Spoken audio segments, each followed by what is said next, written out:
एक सच्चा भक्त निर्धनता को क्यों चुनता है?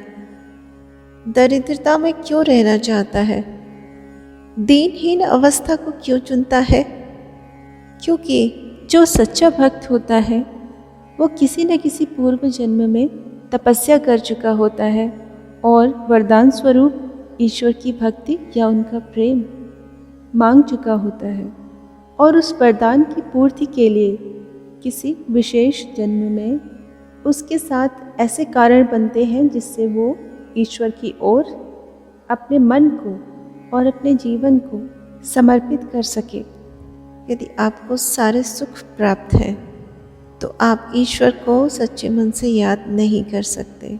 बाहरी रूप से पूजा पाठ, यज्ञ, हवन आदि कोई भी कर सकता है, मंदिर कोई भी जा सकता है, लेकिन मन से, आत्मा से ईश्वर को वही याद कर सकता है जिसने कुछ खोया हो, जिसने कुछ त्याग किया हो, जिसे किसी बात की कमी हो, किसी बात का दुख हो। यदि किसी मनुष्य के पास सभी सुख संसाधन होंगे, सभी रिश्ते नाते होंगे, तो वो उनमें इतना व्यस्त रहेगा कि उसे न तो ईश्वर को याद करने का समय मिलेगा और न ही उसे ईश्वर को याद करने की आवश्यकता होगी।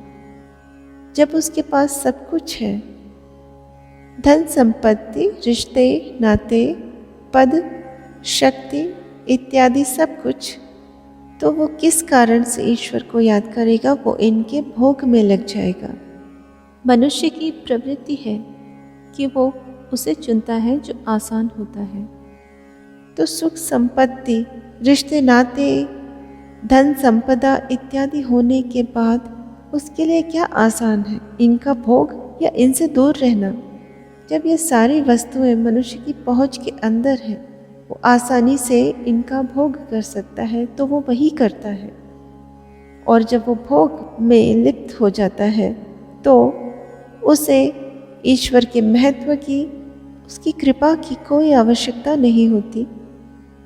और जो सच्चा भक्त है उसे तो ईश्वर चाहिए, उसे धन संपत्ति नहीं चाहिए, उसे पद प्रतिष्ठा नहीं चाहिए, उसे रिश्ते नाते नहीं चाहिए, संबंधों का सुख नहीं चाहिए, झूठा यश कीर्ति नहीं चाहिए। उसे चाहिए ईश्वर का प्रेम, और वो उसे तभी मिल सकता है जब वो कष्टों में होगा, जब वो किसी अभाव में होगा, जब वो किसी कारण से दुखी होगा या अपमानित या तिरस्कृत होगा, या किसी के द्वारा छल कपट इत्यादि का शिकार होगा। सच्चा भक्त ये चाहता है कि कोई तो कारण बने। वो कारण तब मिलेगा जब भक्त को कोई दुख होगा, कोई अभाव होगा, जब समाज उसे रिकग्निशन नहीं देगा, उसे सम्मान नहीं देगा, या उसे दुख मिलेंगे, उसे यातनाएं मिलेंगी, उसे निर्धनता मिलेगी, या उसे दीनहीन अवस्था में रहना पड़ेगा, उसे लोगों से अपमानित भी होना पड़ सकता है। तो सच्चा भक्त है जिसने पूर्व जन्मों में ईश्वर से प्रार्थना की होती है कि उसे ईश्वर की कृपा मिले।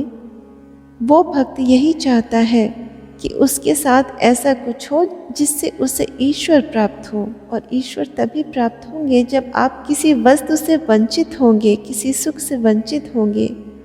जब आपको किसी से कोई बड़ी वस्तु प्राप्त करनी है तो उसके लिए आपके दोनों हाथ खाली होने चाहिए, और जब आपको किसी को अपने हृदय में बसाना होता है तो उसके लिए आपको अपने मन से बाकी सब कुछ हटा देना होता है। जब आपके मन में सुख संपत्ति, रिश्ते नातों का मोह होगा, जब आपका मन इन्हीं सब से भरा पड़ा होगा, तो वहाँ ईश्वर कैसे रहेंगे?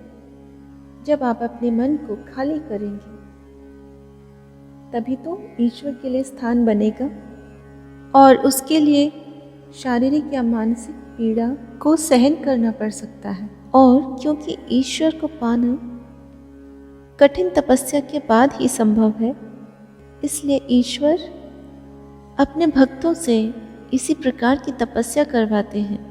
हर प्रकार के कष्टों को सहन करने के बाद भी स्वयं के सद्गुणों को बनाकर रखना एक तपस्या है, और ऐसी कठिन तपस्या के बाद ही ईश्वर किसी को प्राप्त हो सकते हैं। जैसे चंदन के पेड़ से सर्प लिपटे हो फिर भी वो अपनी शीतलता नहीं खोता, उसी प्रकार से जो सच्चा भक्त है उसे चाहे हर प्रकार का त्याग करना पड़े, हर प्रकार के कष्टों को सहना पड़े, इसके बाद भी वो अपने सद्गुणों को, अपने मन के ईश्वर को प्रकाशित करके रखता है, मन की ज्योति को जला के रखता है।